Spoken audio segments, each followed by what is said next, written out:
All right, for more on WEF Africa, as it's called, we cross to our anchor Nzinga Qunta in Cape Town for us. Nzinga, we're seeing the scenes outside the International Convention Centre where those protests are happening for gender-based violence. Is that seeping into the actual venue? Inside, business going on as usual, except for the fact that we are locked down in the building. We're not allowed to leave from certain entrances. The building has been contained because of the protests that are going on outside. We know that in the last few days there has been an outpouring of anger and grief as the body of Nzinga Qunta was found in Khayelitsha, her alleged murderer appearing in court.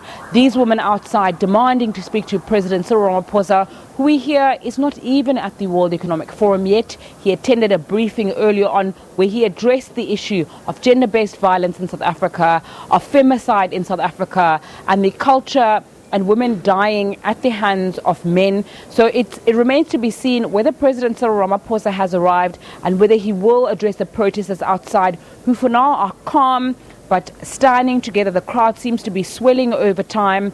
My colleague Vanessa Puna, as you know, is outside there. We are monitoring the protests from both outside and inside.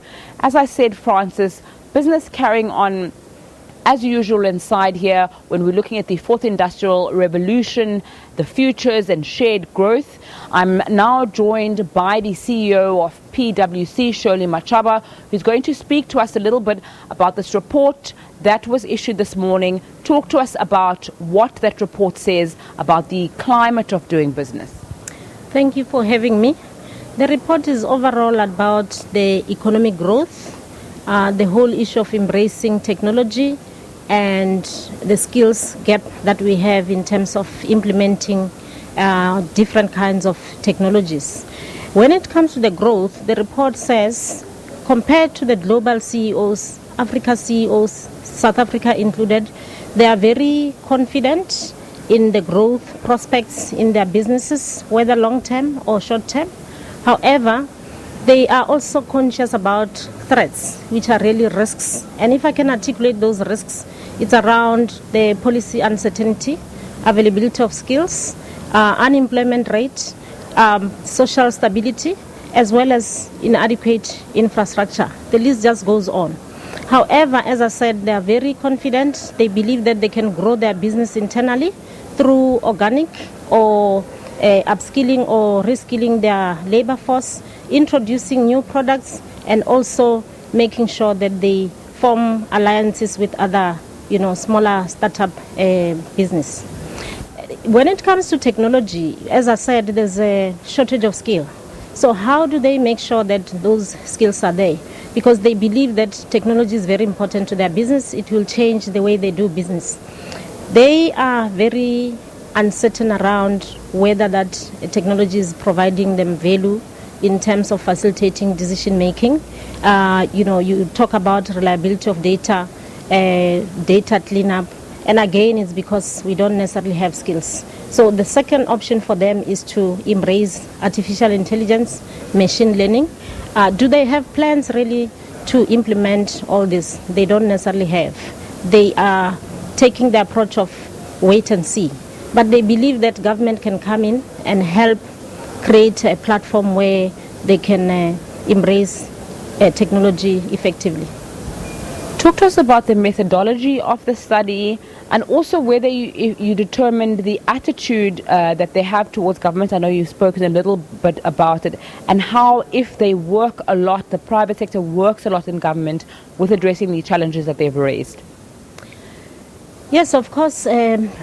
Government will make sure that they come up with plans and create platforms. However, as business, we don't have to fold our hands. We have to raise our hands. We have to create the seat at the table and collaborate more with the government, so that at least we can see those initiatives taking off immediately. Again, it's about the prospects that CEOs are having. Because they are very confident, they don't necessarily see themselves not increasing their talent.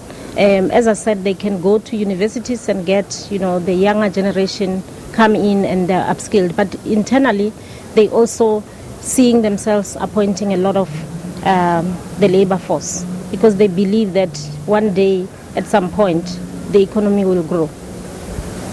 Were you able to, I know that the survey was completed obviously before today and this weekend, so you can't really get a sense of views on the issues that are not directly linked to business, but of course everything is connected. Young women are outside protesting at the moment about their safety. There's also a concern when it comes to the fourth industrial revolution by bodies like the ITU that women are going to get further left in the digital divide because of lack of access to internet and the like.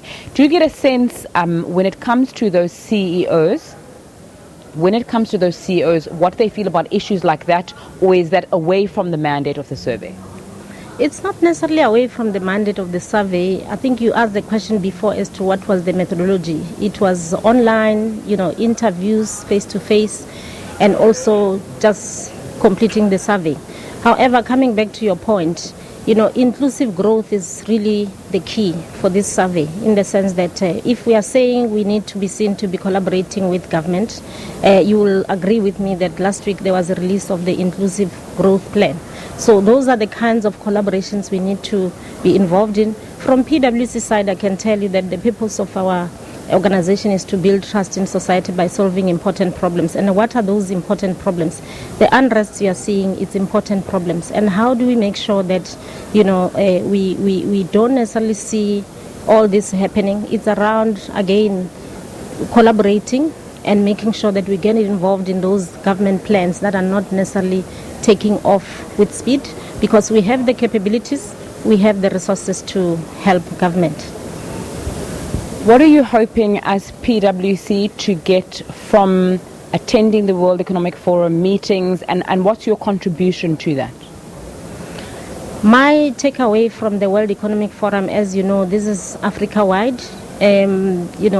Whatever risks that we spoke about in this report, they are cutting across. They are not necessarily for South Africa. So I see ourselves collaborating more with other countries, learning from each other, sharing ideas.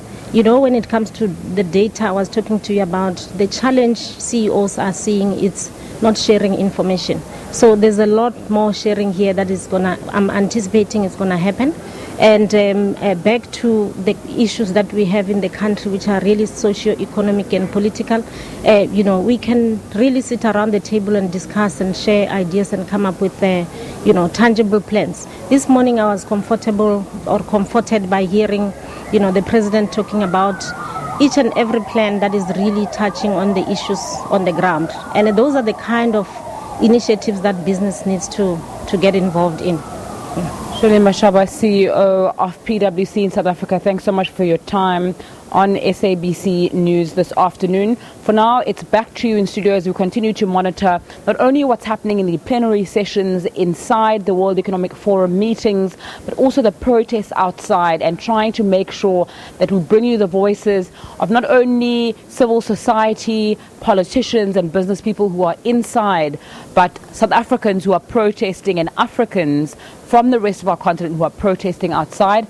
And with that, it's back to you in studio. Thank you very much. Nzinga Qunta live from the World Economic Forum Africa meetings. And like she says, we'll continue to take you there and monitor that situation.